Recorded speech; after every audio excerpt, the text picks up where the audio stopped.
Բոլորիդ ողջունում եմ սիրելիներս ու հրավիրում Հայաստան։ Միասին այսօր տոլմա ենք եփելու։ Նրանց համարում հետաքրքիր ասեմ, որ տոլմա բառը ինքնին հենց հայերենով նշանակում է խաղող, այսինքն բառը հայկական է, որքան էլ ցանկանան աղավաղել, փոխել այլ իմաստներ տան, գուցե համահունչ այլ բառեր կան, բայց հենց հայերենով խաղող է, այսինքն սա ազգային հայկական բաղադրատոմս է։ Իդեպ Հայաստանում ապրիլի վերջին, մայիսի սկզբին արդեն յուրաքանչյուր վայրում մի քիչ տարբեր խաղողի տերևները պահածոյացնելու ժամանակն է, այսինքն դրանք դեռ երիտասարդ վիճակում են, մատխաշ վիճակում են, կարող եք պահածոյացնել, տարբերակներն իմ ալիքում կան, շատ հեշտ են ու շատ արդյունավետ, բոլորն էլ տարիներով փորձված են։ Նախապես անպայման լավ տաք ջրով լվանում ենք, մաքրում ենք եւ թրջում։ Երբեմն հատկապես սկսնակներից հարց եմ ստանում, թե ինչից են այս սպիտակ կետիկներն առաջանում եւ արդյոք դա վտանգավոր չէ։ Իրականում, ինչպես տատիկս էր ասում, դա թերթիկների սեփական թթվայնությունից է, այնպես որ վտանգավոր ոչինչ չկա, դա հանգիստ ուղղակի կարելի է լվանալ ու վերջ։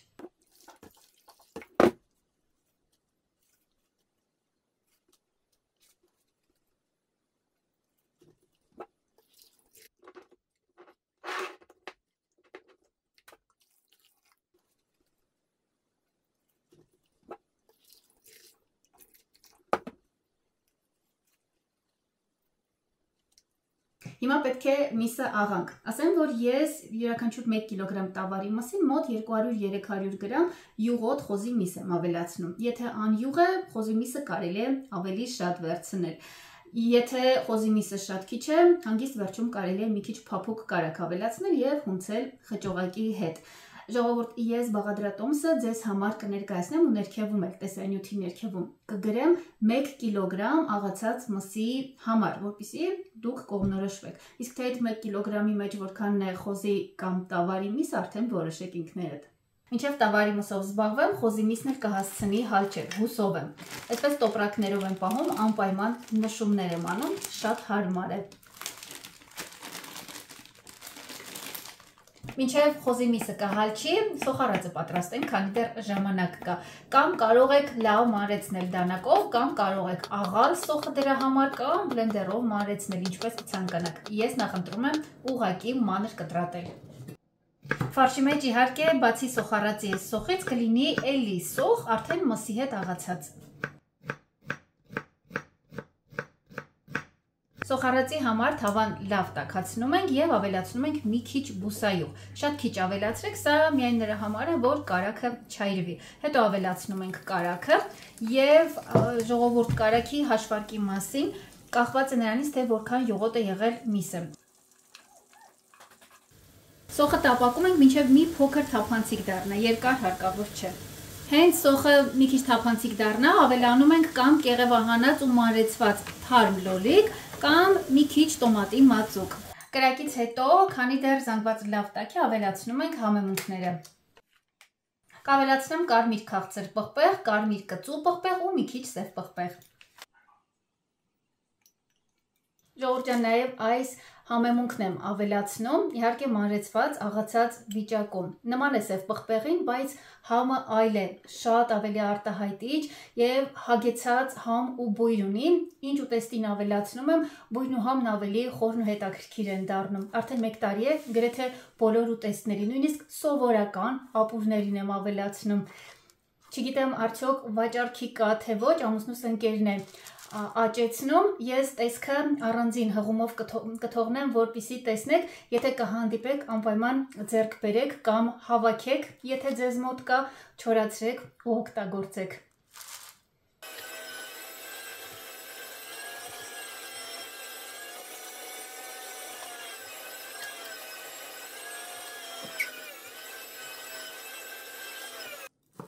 Նաև կանաչի է հարկավոր ու բավականին շատ։ Ես մաղադանոց կօգտագործեմ եւ համը, գրեթե նույն քանակի է։ Այնուհետև ավելացնում ենք սոխարածն ու կանաչին։ Ավելացնում եմ ոչ լիքը բաժակ ջուր։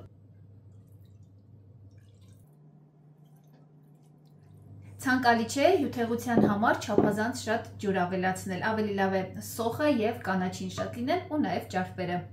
Իսկ հիմա ամեն 1 կիլոգրամ մսի համար, ոչ թե պատրաստի խճողակի, այլ հենց 1 կիլոգրամ մսի համար 1 ճաշի գդալ աղ ենք ավելացնում։ Հիմա մնում է հունցել այս ամենը։ Մեզ միայն պետք է լավ ակտիվ ինտենսիվ խառնել այս ամենը, որ սպիտակուցը բացվի ու հեղուկը վերցնի, որ հյութեղ ստացվի։ Իսկ եթե հատկապես ծեծենք, ավելի ձիգ կստացվի, մեզ դա հարկավոր չէ։ Քիչ էր մնում մոռանալ ամենակարևոր բաղադրիչներից մեկի մասին՝ բրինձը չեմ ավելացրել։ Բրինձը կլոր հատիկներով է, երբեմն օգտագործում եմ եւ այլ տարբերակներ, որոնք եփելիս լավ ուռչում են։ Նախապես չենք եփում, հում վիճակում ենք օգտագործում, որպեսզի եփելու ընթացքում ներսում եղած այն ավելացված հեղուկից նույնպես ներքաշի եւ խճողակին ավելի հյութեղություն հաղորդի։ Ընդհանուր կառուցվածքի համար սա շատ կարեւոր է։ Ուղղակի լվացել եմ ու վերջ, նախորդ թրջելու կարիք չկա։ Որքան 1 կիլոգրամին կլինի, կգնեմ ներքևում։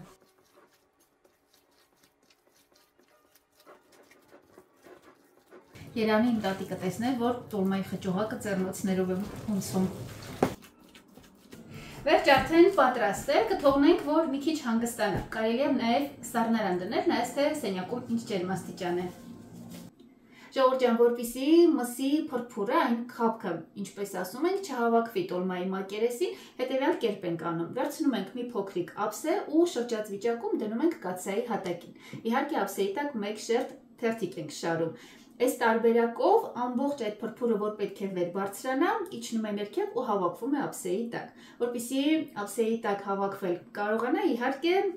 մի քանի թերթիկ էլ վերցնում ենք ու այսպես անհավասար դնում ենք, որպեսզի ափսեն մի փոքր բարձրանա ու այստեղ հնարավոր լինի անցք առաջանա փրփուրը հավաքվելու համար։ Այս տարբերակը շատ լավ աշխատում է։ Իհարկե առաջին հերթին հատակին գոնե 1 շերտ տերև ենք փռում։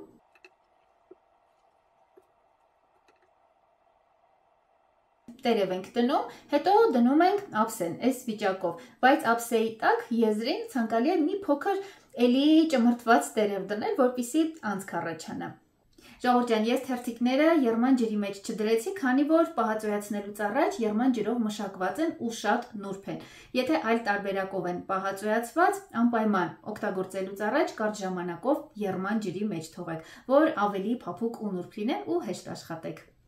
Սկսում ենք փաթաթել, այս փայլուն երեսը պետք է դրսի կողմից լինի։ Եթե այստեղ պոչիկից մնացել է, անպայման փաթաթելուց առաջ հեռացրեք։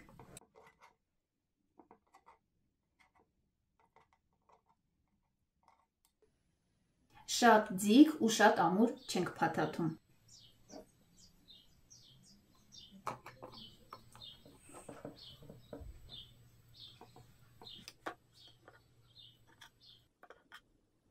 Ու փաթաթելուց երբեմն գիտեմ, որ գեղեցիկ տեսք տալու համար սեղմում են նաև շատ ձիգ են անում եւ այլն, դրա կարիք չկա, քանի որ ներսից ամբողջ հյութը դուրս է գալու։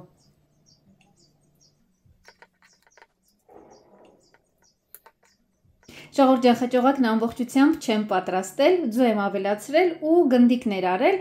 Հիմա այսպես կուղարկեմ սառցարան, երբ հարկավոր լինի դուրս կբերեմ ու կպատրաստեմ կոլոլակով ապուր։ Իմ ալիքում բաղադրատոմսը կա, թե ինչ տարբերակով եմ ես պատրաստում, առաջարկում եմ անպայման փորձեք։ Արդեն նախապատրաստեցի, ինչպես տեսնում եք, բավականին խիտ է շարված, սա կարևոր է, որպեսզի եռալու ընթացքում հանկարծ չբացվեն։ Իդեպ այն խճողակը, որ նախապատրաստել եմ, պատրաստված էր ուղիղ այս կաթսայի համար, այսինքն եթե ամբողջը պատրաստեի, կաթսայով լիքը լինելու էր, մոտ 1 սանտիմետր ներքև։ Ես ձեզ իհարկե կգրեմ եւ կաթսայի ծավալը, որպեսզի դուք իմանաք մոտավորապես որքան է պահանջվում կոնկրետ ծավալի համար։ Կրակին դնելուց առաջ սառը ջուր ենք վրան լցնում։ Ջուրը լցնում ենք այնքան, մինչև հասնի, տեսեք, վերջին շարքը։ Վերջին շարքը չի ծածկում, ուղղակի հասնում է։ Վերևում մի փոքր կարակ ենք դնում, սա արդեն ըստ ճաշակի է ու ծածկում ենք տերևների շերտով։ Վերջում իհարկե վրան շրջած ափսե ենք դնում, որպեսզի նորից եռալուց հանկարծ չշարժվեն ու դնում ենք բավականին բարձր կրակին։ Բարձր կրակով հասցնում ենք եռման, հենց սկսի ակտիվ եռալ, կրակը լավ իջեցնում ենք ու մարմանդ կրակով, այնպես որ եռ լինի, բայց շատ ակտիվ չլինի։ Շարունակում ենք եփել մոտ 40-ից 45 րոպե։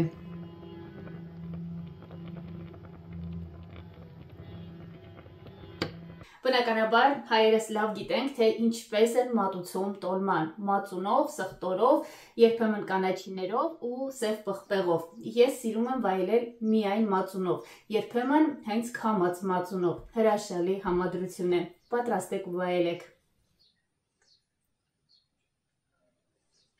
Սկսնակներին եմ դիմում, սիրելիներս, տոլման եփված է համարվում, երբ արդեն պատրաստ է բրինձը, քանի որ աղացած միսը երևի գիտեք, շատ արագ է պատրաստվում։ Եթե ճիշտ բրինձ եք ընտրել ու արագ է պատրաստվում, մոտավորապես 40 րոպե եռալուց հետո ու բավական է, եփված է, բայց եթե բրինձը երկար եփվող է, դրան կգումարվի եւս 5-ից 10 րոպե։ Իդեպ ժողովուրդ, երբ թարմ առանց մշակման թերթիկներ եմ օգտագործում, դրանք անպայման բարակ ու երկար տեսքի եմ փաթաթում, բայց երբ պահածոյացված է կամ սառեցված փաթաթում եմ այս տարբերակով, որ մի քիչ ավելի մսալի ու ավելի հյութեղ լինի։ Խոստովանում եմ, այս տարբերակը շատ ավելի շատ եմ սիրում։